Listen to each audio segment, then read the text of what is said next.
So we've got 3 more speakers. We started late, and I, in fact, want to extend this session by having the next 3 guys gather as a little panel when each of them is done in turn. So I am going to eclipse myself, cut short my introductions, and therefore I want to draw your attentions to pages 79, 81, and 83 in the program book. Read them carefully. You'll get a better sense of who these guys are, except for me to say they're exceptional. Bob Richards is a founder of the International Space University. He runs a company that makes weather stations for Mars and is a front runner in the competition to become the first trucker to the moon. That's his ambition. Peter Diamandis has totally mesmerized the world by reinvigorating the whole idea of creating prizes to stimulate activity in, well, absolutely frontier fields. He's most famous for the recent X Prize to get somebody into, I guess, near space. He's got a number of other prizes that I hope he'll tell us about. And then there's the immortal Ray Kurzweil, who will go down in the ideacity record books as the first speaker who will appear not once, but twice in the same conference. This afternoon he's going to speak to this question, technology, spacefaring, space exploration, and so on. And tomorrow he's going to deal with the question of aging. So that's it for you 3 guys. Up to you. Bob Richards, you come up first, and once he's done, Peter, you come on up. Don't wait for me, then Ray. Okay, Bob Richards. Thank you very much. Thank you very much, Moses. I don't know if it was an accident that I was sandwiched between 2 such incredible people who represent different parts of inspiration that have influenced me as an individual. Jill Tarter, who does what she does because of her infinite patience, and Peter Diamandis, who does what he does because of his infinite impatience. What brought me into the realm of space technology really was Carl Sagan. I was an orphan of Apollo. You know, I had great expectations of what I would live to see and do in space based on what I saw as a kid with Apollo. Orphan of Apollo. I was mesmerized by Carl Sagan's Cosmos TV series to the point that I was absolutely infatuated to the point that I needed to be taught by this incredible individual, and wound up incredibly privileged to wind up being one of Carl's students and special assistants at Cornell University, where I was taught by incredible people like Frank Drake, who pioneered SETI, and all the rest of it. So it's that enormous wonderment of the universe that first drew me into space. And it was really Carl I blame for with my passion about Mars. And as Moses has mentioned, we Canadians have now, for the very first time, achieved planetary presence outside the Earth in the landing of the NASA Phoenix Mars lander, where my company and other people around Canada have produced a weather station using lasers that if you can't start the day without finding out what the weather is on Mars, you can now go to the Weather Network and click on Mars. You can see what the temperature is right now, every day. I think today it's sunny with dusty periods. So in a sense, landing on Mars, it was a 4 or 5 year program, developing a technology, flying it. That launched last October 4th, that mission. We in Canada had done most of our job already quite a long time before that, perhaps a year. So in my mind, about a year or 2 ago, when I was thinking about Mars, and now it's kind of been there and now done that, my passion and my vision started to migrate towards the moon. And with the announcement of the Google Lunar X Prize, and I'll take you a little bit through the history of that, it really galvanized this sense of what would be the next step that humanity should take towards the cosmos. There's this wonderment and the bewilderment and the attraction of the stars, but there's also, let's do something about it. Let's actually get out there and start creating the infrastructures, the technologies, and the presence, and start embracing space and other planets into the human psyche and economic sphere. And the moon is the next step towards that. It was in 2004 that the idea of prizes was introduced to space by our brilliant Peter Diamandis, who will be telling you much more about that after me. And it was that, the galvanizing sense of Spaceship One gloriously penetrating the upper atmosphere and going into space that inspired a whole new revolution in the people's thoughts about personal spaceflight. We can go too. It's about us. And it was that model that led, of course, to the awarding of the $10 million prize to Burt Rutan, the winner of that competition, and eventually the X Prize to announce the next challenge of the X Prize in space, which is the Google Lunar X Prize.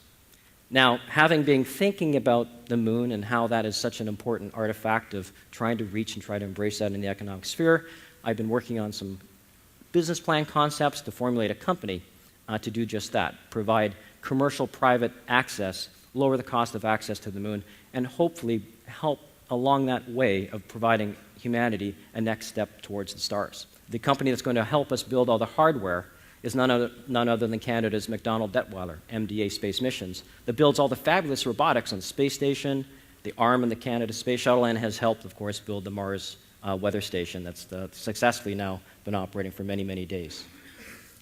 Could we get the presentation back up, Jack?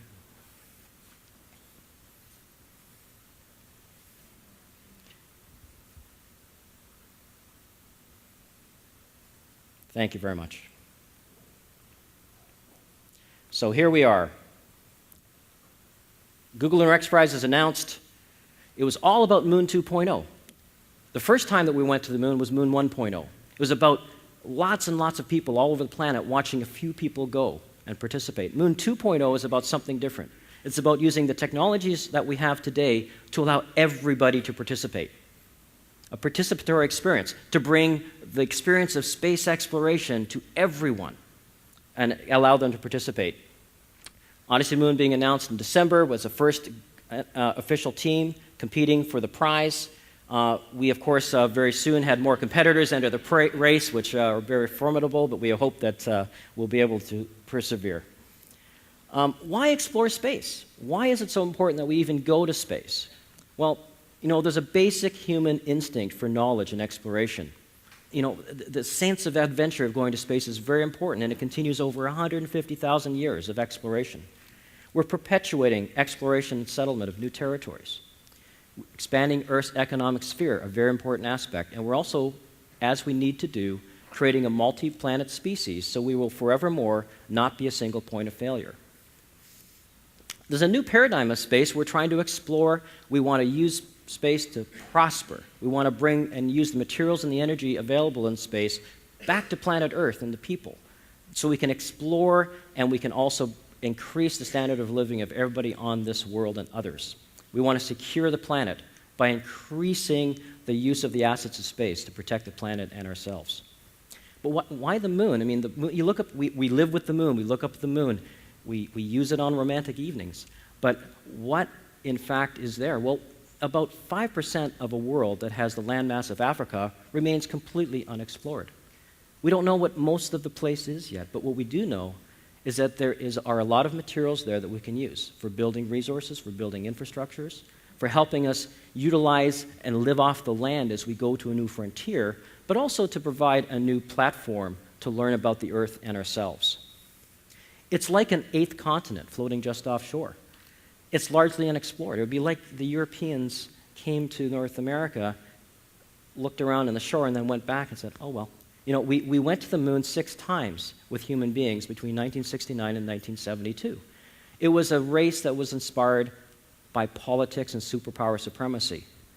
This race back to the moon is inspired by the desire to explore and establish humanity permanently off this planet and start expanding humanity's social and economic sphere beyond the Earth. There's stuff there that we can use. Ironically, even though there's not much atmosphere, or basically zero, the regolith, the dirt on the moon, is 40% oxygen. And so there are materials there, and there may even be water on the moon in the poles, and that's the type of thing that we need to explore. It's the closest neighbor that we have. It's a natural neighbor. We live in an Earth-Moon system. It's a two-world system, like 2 islands floating together through space. So just like any island colony, you can't survive forever by living off the resources of just your island. You have to look offshore. You have to traverse those oceans. So just like it was designed for us, we have another island floating just offshore, and we can traverse the ocean of space to get there and learn how to live off our planet, learn how to live off of the infinite resources, the infinite materials available to we human beings. There is no energy shortage. There are no material shortages. Only in our mind and our will we can reach out and embrace the infinite resources and materials in space to help us on planet Earth. We can create safe new energy resources. It's really close. It's a place that we will ultimately go for destinations, for play. If there's a competition to get to the moon today by robots, it won't be long before there's a competition for the first human beings to go there. It's a place where we'll vacation. It's a place where we'll explore. But it will be, in every case, a place where humanity learns how to live off the Earth before we take the vaster voyage towards Mars and beyond. I think most importantly, we need to embrace the moon into Earth's and humanity's social and economic sphere. We have to expand our solution set. We have to stop thinking two-dimensionally on the surface of one planet. We have to expand our thinking to be a three-dimensional. Homo sapiens will be our ultimate future. Our prime contractor, MDA, we proudly are moving forward with to introduce new technologies to provide a new robotic system that will provide reliable, low-cost, and frequent access to the surface of another world where we can start experimenting. We hope to do that as a private company and allow scientists, students, and privateers to explore and utilize the moon. Commercial customers, we already have 2 signed up, ready to go. We're hoping that our private-public customers there'll be enough mass public appeal that we'll be bringing in sort of a blockbuster event that people will galvanize to watch. And through the Google Lunar X Prize, and now there are 13 other teams that are competing, it's going to be a worldwide event. We know what happened in 2004. We know what happened when Spaceship One flew to Earth, and it was the biggest story since the capture of Saddam Hussein in that year. My gosh. Wait till what happens when Google gets involved and we do this on the moon. It's going to be phenomenal. It'll be worldwide. Absolutely. We're already getting mass media attention. Everybody, all the teams, through the power of the X Prize and knowing how to do it, through the power of Google, we're getting, this month we're on the front page of Popular Mechanics. CNN is covering us. But it's not just about playing and exploring, it's about doing leading-edge science. You know, it's about the increase of human knowledge. And because going to the moon is really, really hard, you know, we're trying to do as a private small company what superpowers did back in the 60s. But we're trying to do it in a way that delivers both science, technology, and commercial opportunity so the three can coexist in a business plan that can provide continual presence on the moon.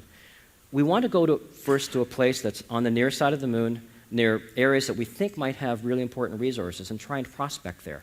And if we find high-grade ore, perhaps that will induce some more investment and interest from planet Earth. We're going to prospect for the resources, and we're going to present, I hope, a space odyssey to humanity, not unlike we experienced with our dear friend Arthur Clarke. Odyssey Moon is very much connected to the idea of a space odyssey where there is enormous inspiration to be gained, but there's also enormous utility on the moon and other planets, and I think the moon is the next place to go. So that's really what I've come to talk to you about tonight, is the enormous activity going on of trying to create a multi-planet species, the inspiration of the Google Lunar X Prize, of my own company and 13 others, vying for the first private team to reach the surface of the planet and to change people's minds about the moon, as the first X Prize changed people's minds about personal spaceflight. And I hope that by 2011, we'll be looking on lights up on the moon that are coming not from government spacecraft, but from private spacecraft, and that through a partnership of public and private sector, we'll utilize what we do in the next few years and establish a permanent base on the moon and go towards establishing colonies there and elsewhere. Thank you very much.